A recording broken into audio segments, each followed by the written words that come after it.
Hi guys जय जगन्नाथ। तो स्वागत जनाऊँ मोर आउ एक नुआ वीडियो को मो पिला मानक पई गोटे नुआ जिंस तैयारी करिछि। तो एमती गोटे कथा कहबाक चाहे मु मार्केट थरे जाइथिली गोटे गछ आनिथिली फूल गछ सेटा कटकी गेंडू गछ थिला। तो दी दिन गला पर से गछटी मरी गला। गोटे सत कथा कहबी मो हाथ रे कोनोसी गछ रुहे नै सब मरी जाए। मु एमती तो बहुत गछ लगेछि किंतु सब गछ मरी जाए।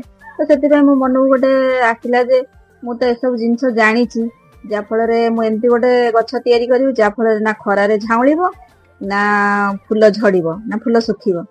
तो आसंतु देखिबा से फूल गछटी कौन। आसंतु देखिबा ये हला मो फूल। अवश्य फूल माने टिके छोट छोट हेइछि काहे ना छोट गछटी नेइछि छोट गछरे छोट फूल। नेक्स्ट वीडियो रे देखेबी बड़ा फूल। तो याठू आहुरी सुंदर सुंदर गछ तैयारी करिया पे चेष्टा करिवि। जदि आपण माने मो वीडियो भलो लागुते लाइक एंड सब्सक्राइब करबा को भूलिबे नाही। आर प्रोसेसिंग टा मु नेक्स्ट वीडियो रे देखेबी। रहली जय जगन्नाथ।